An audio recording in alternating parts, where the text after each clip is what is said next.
যেতে যেতে দেখা গেল হঠাৎ ভাইটা হঠাৎ পড়ে গেল, যে বাঘের রূপ ধরে এসে তাকে ধরলো। কিন্তু পরেক্ষণে আমরা গিয়ে দেখলাম যে বাঘের কোনো নমুনা পেলাম না, ভাইটা মারা গেল। কোনো আঁচড় বাচড় কিচ্ছু না বাঘের? কোনো কিছু পাইনি। ওইগুলো ওই উপসর্গ, রাতের অন্ধকারে ওই উপসর্গ মানে ভৌতিক রূপে এগুলো রাত্রিতে বেশি আসে, দিনও মানে দেখা যায় না। তার দ্বারা আমরা বুঝি যে ভৌতিক বলে কিছু আছে, কিন্তু দিনের বেলা দেখা যায় না, রাত্রি দেখা যায় কেন? নৌকা চাপানো আছে কিছু দূরে, মানে কাঠ কাটছে, কাঠ মানে সাইডে গিয়ে টেনে নিয়ে চলে যাচ্ছে রাত্রির দিকে। হ্যাঁ,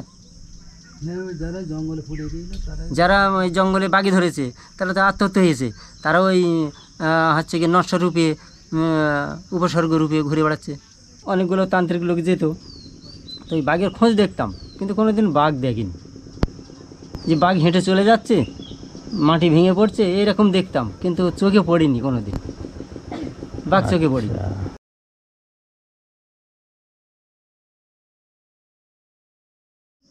তো আপনি প্রথম কত বছর বয়সে প্রথম গেলেন? আমি আপাতত এরকম 35 বছর বয়স হয়েছে, সে সময় গিয়েছি। আচ্ছা। হ্যাঁ, সেখান থেকে পাশই যে বাড়ি ভাতা বা টেম্বারে যে পাশ দিতেন মানে সরকার থেকে, সেই পাশি নৌকায় আমরা ওই কাঠ কাটতে যেতাম। কাঠ কাটতে যেয়ে ওই নামখানা, কাকদ্বীপ ও এইদিকে মালিক বিক্রি করতে যেত, সেখানে আমরা বিক্রি করে মানে আসতাম। এইভাবে আমি অন্তত পাশি নৌকায় অন্তত 5-7 বছর চলেছি। মরিচঝাপিতে? হ্যাঁ, মরিচঝাপির বাইরে যে বড় বড় নদী আছে, নদীর রেখেও বাইরের জঙ্গলে আচ্ছা গিয়েছি। সেখানে কাঠ কাটতে গিয়ে দেখলাম যে আগে মনে হয় আমাদের এখানে আমরা যেরকম বাস করছি, এই গাড়ি ঘোড়া চলছে কলকাতা, বসিরহাট, সমস্ত জায়গায়, ওই জঙ্গলের ভিতরে এরকম গাড়ির রাস্তা রয়েছে, ঢালাই রাস্তা রয়েছে। জঙ্গলের ভিতরে পাকা বাড়ি আছে, সেসব পাকা বাড়ি ভেঙে পড়ে আছে, কি অল্প কিছু কিছু গান্নি আছে, চারিদিকে ঝাঁপিয়ে পড়ে আছে। এরকম অনেক কিছু মানে দেখার আছে, অনেক কিছু দেখেছি। কোন আমলে ছিল এই বসতি ছিল, এই বসতির সমস্ত সব প্রলয় হয়ে গেছে, জঙ্গলে হয়ে গিয়েছে। সেই সমস্তগুলো নমুনাগুলো মানে দেখা যায়, এখনও দেখা যায়, এখনও আছে। আচ্ছা। তো যখন প্রথম সেই সময় যখন জঙ্গল যেতেন তখন বাঘের উপদ্রব কেমন ছিল? তখনও বাঘের উপদ্রব ছিল। আমরা যখন যেতাম তাহলে আমাদের ভিতরে অনেকগুলো তান্ত্রিক লোক যেত, তো এই বাঘের খোঁজ দেখতাম, কিন্তু কোনো দিন বাঘ দেখিনি। যে বাঘ হেঁটে চলে যাচ্ছে, মাটি ভেঙে পড়ছে, এরকম দেখতাম, কিন্তু চোখে পড়িনি কোনো দিন বাঘ, চোখে পড়ি। হ্যাঁ। তখন মাছ হতো কেমন? মাছও প্রচুর, ওর ভিতরে প্রচুর মাছ হতো। তা মাছ তো আমরা ধরতে যেতাম না, আমরা কাটতে যেতাম, খাবার মতো প্রয়োজন মতো মারতাম, মেরে খেতাম। তারপর যখন কাঠ বন্ধ হয়ে গেল, তখন কাঠ যখন বন্ধ হয়ে গেল, পাশি বন্ধ হয়ে গেল, তখন আর আমরা সেখান থেকে যাই না। আচ্ছা। সেখান থেকে এখন মানে ফরেস্টারি মানে নিয়মকানুন আলাদা হয়েছে, ওর ভিতরে গেলে মানে পাস করেই যেতে হবে। কাঁকড়া পাস যারা করে তারা যায়, তাছাড়া যায় না। বাঘের উপদ্রব এখন তো প্রচুর। হ্যাঁ, এখন প্রচুর, মানে প্রচুর বাঘেও ধরছে, মানে যে পাস করে যাচ্ছে তাদেরও ধরছে। এমনি অনেকে পায় না করে যারা চুরি করে আবার দিয়ে একজন যাচ্ছে, এর মধ্যে যেতেই হয়। হ্যাঁ, তাদেরকে আবার ফরেস্টার দিয়ে একজন ধরছে, হ্যাঁ, ধরে আবার ওনাদের কিছুদিন রাখছে, আবার ছেড়ে দিচ্ছে। এইভাবে তাদেরও বাঘে ধরছে হঠাৎ মাত্র। তখন বাঘ বেড়ে গেছে? হ্যাঁ, বেড়ে গেছে, হ্যাঁ, প্রচুর বেড়ে গেছে। আপনার কি মনে হয় বাঘ বেড়েছে আগের থেকে অনেক? আগে তার শিকার টিকার ছিল, এখন আর কোনো শিকার ফিকার কোনো কিছু। আচ্ছা, সে কারণে কি বাঘ বাড়লো? মানে বাঘ মানে এমনি তো জঙ্গল এখন অনেক সুরক্ষা, আর সরকার থেকে মনে হয় বাঘ ছাড়ছে, বাঘের একটা সুরক্ষার জন্য মানে ট্রিটমেন্ট করছে। আর আগের মতো অতটা জঙ্গলে লোক যাওয়া আসা করছে না। ওর মধ্য দিয়ে হয়তো অনেকে বাঘটা হয়তো ক্ষতি করতো, অনেক মানুষ থাকে তো এরকমই। এবার সরকার থেকে মানে জঙ্গলের মধ্যে মিষ্টি জলের পুকুর কেটেছে, পুকুরের মানে বাঘের মিষ্টি জল খাওয়ানোর জন্য, সুরক্ষার জন্য অনেকগুলো বন্দোবস্ত করেছে। তার থেকে দেখা যাচ্ছে যে এখন বাঘের হার মানে বেড়ে গিয়েছে জঙ্গলে, সে তার কারণেও অনেক মানুষ আবার ভয়তে যায় না। হরিণও তো বেড়েছে। হ্যাঁ, হরিণও বেড়েছে। এখন ওই বাঘে ওই শুয়োর হরিণ ওই সমস্ত ধরে খায়, ওদের খাবার তো ওই। বাঘ এখন এপারে পারও হয় না তখন। এখানে মাঝে মাঝে আসে, তবে এই কয়েক বছর শোনা যাচ্ছে না। এর আগে মানে মাঝে মাঝে আসতো, প্রায় আসতো। ধার দুটো জালটা নিলে এবার জঙ্গলের চারিধার দিয়ে নদীর ধার দিয়ে সরকার থেকে মানে অনেক হাইট করে জালটা নিয়েছে, খুব মোটা মানে সুতোর। আচ্ছা, ওই ভয়ে আর আসে না এদিকে। ওই ভয়ে আসে না। অনেকে আবার জাল ছিঁড়ে যে কোনো পুরাতন হয়ে যায়, ওখান থেকে পার হয়ে আবার দু এক সময় আসে। এখান থেকে বছর তিনেক আগে এসেছিল আমাদের এখানে। ওদেরও জাল ডেলি প্রায় ওরা চেক করে, ওনারা চেক করে, ওই জাল চেক করে কোথায় কেটে যাচ্ছে, কোথায় মানে অসুবিধা হচ্ছে বাঘে। আচ্ছা, আপনারা যখন যেতেন তখন এই যে সুন্দরবনে যে তান্ত্রিক নিয়ে যেতেন, এটা কি ভৌতিক ব্যাপারে নাকি শুধু বাঘের একটা? ভৌতিক ব্যাপারে, বাঘের ব্যাপারে সবই তান্ত্রিক ছিল। হ্যাঁ, জঙ্গলের মধ্যে কি ভূতের কোনো উপদ্রব? হ্যাঁ, প্রচুর ভূতের উপদ্রব আছে।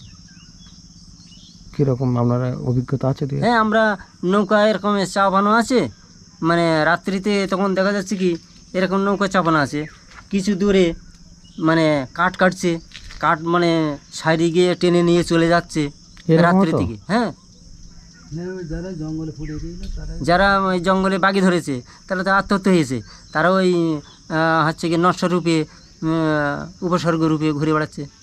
তারা ওই সমস্ত যারা জঙ্গলে যায় তাদেরকে ভয় দেখানোর জন্য ওই সমস্ত মানে সিমটমগুলো আনে। হ্যাঁ, এগুলো আপনাদের সামনে হ্যাঁ, পড়েছে? আমাদের সামনে পড়েছে, আমাদের সামনে পড়েছে। আমার বাবা একজন তান্ত্রিক ছিল। আচ্ছা। হ্যাঁ, তা আমরা ভয় পেতাম। আমরা বাবা অনেক ছোটোবেলার থেকে আমাদের জঙ্গল নিয়ে যেত, তা যখন ভয় পেতাম তখন বলছে আমার কাছে সরে আয়, হ্যাঁ কিছু না, মুখে জল টল নিয়ে আবার কী বলতো, কাছে সব থেমে যেত। এরকম ছিল। আমার বাবা মারা গিয়েছে এখান থেকে আয়লার 1 বছর আগে। আচ্ছা, তাহলে এরকম আপনারা দেখেছেন? হ্যাঁ, আমি দেখেছি। আচ্ছা, মানে ভৌতিক ব্যাপারটাও সুন্দরবনে? হ্যাঁ, প্রচুর মানে জঙ্গলের মধ্যেও যারা কিছু না জানে, তান্ত্রিকের কিছু না জানে, তারা গিয়ে 1-2 দিন থাকলে তারা এইসব অনুভব মানে দেখতে পাবে। হ্যাঁ, আর দু এক জায়গায় যে সমস্ত জায়গায় লোক বাঘে ধরেছে সেই সমস্ত সাইডে থাকলে অবশ্যই দেখতে পাবে। আচ্ছা, শব্দ শুনবে, কাঠ কাটছে, মানে সারি গিয়ে যাচ্ছে, মনে আছে ওর মধ্যে অনেকগুলো লোকজন আছে, কথা বলছে তো? হ্যাঁ, কথা বলছে, কাঠ কাটছে। হ্যাঁ, মানে ভূত দেখা যায় না, তবে ভূতে গিয়ে যে সিমটমগুলো দেখায়, হ্যাঁ, সে সমস্তগুলো শোনা যায়, শোনা যেত। ওই জন্য তারা তন্ত্রমন্ত্র জানতো, তাদেরকে নিয়ে যাওয়া হতো কিছু বিশ্বাসের জন্য। হ্যাঁ, তাই এইবার তাদের মধ্য দিয়ে আবার দেখা যেত সেই অনেক সময় দেখা যাচ্ছে কিছু মানে তো না বাঘে থাকতো। হ্যাঁ, কিন্তু এইবার আমরা বিশ্বাসের জন্য একটা তান্ত্রিক লোক, এই তান্ত্রিক জানে এই হচ্ছে আমাদের সঙ্গে চলো, তাই কিছু বিশ্বাসের জন্য নিয়ে সাহস মানে ওটা থাকলে সাহস হবে, তাই কিছু সাহস বাড়ানোর জন্য।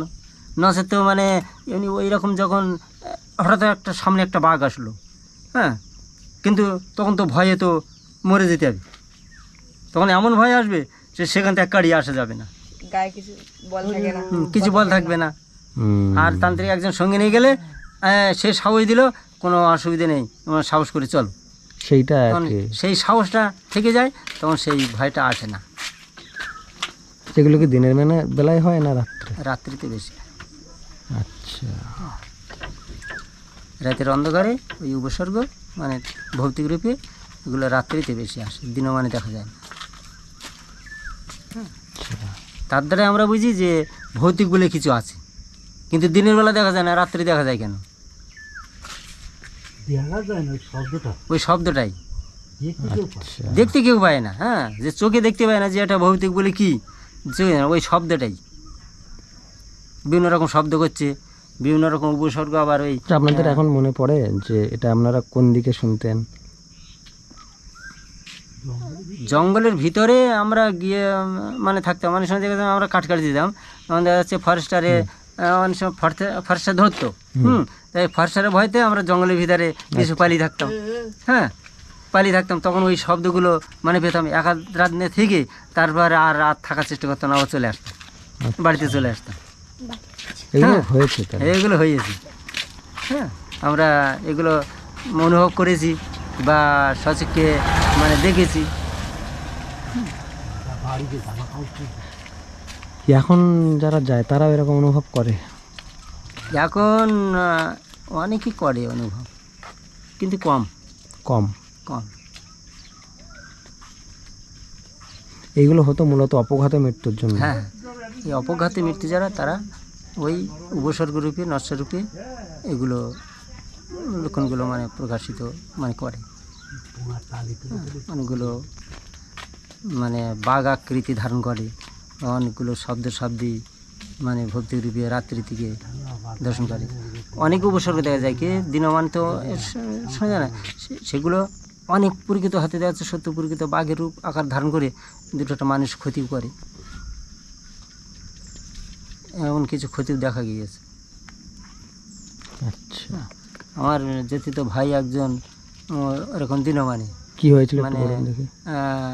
ওইরকম গিয়েছিল, গিয়ে মানে নৌকায় খাওয়া দাওয়া করে বসে আছে। এখন হঠাৎ করে সাইড থেকে মানে সে বাঘটা গাড়ছে, ওরা চারিদিকে একটু জঙ্গলের মধ্যে উঠে গেল, যেতে যেতে দেখা গেল হঠাৎ ভাইটা হঠাৎ পড়ে গেল, যে বাঘের রূপ ধরেই এসে তাকে ধরলো। কিন্তু পরেক্ষণে আমরা গিয়ে দেখলাম যে বাঘের কোনো নগ্ন পেলাম না, ভাইটা মারা গেল। কোনো আঁচড় বছর কিচ্ছু না বাঘের? কোনো কিছু পাইনি, ওইগুলো ওই উপসর্গ, হ্যাঁ, ভক্তিরূপ। কিন্তু ওগুলো সত্য- জীবনও নিয়ে নেয়। হ্যাঁ, হ্যাঁ, এগুলো নিয়ে নেয়। কিন্তু যদি পুরো সত্য প্রকৃত বাঘ হতো তাহলে গায়ে দাগ দাগ করতো, দাগ থাকতো, আঁচড় থাকতো, আঁচড় থাকতো, কামড় দিত, কামড় থাকতো। হ্যাঁ, এই যে রক্তপাত হতো, কোনো কিছু না।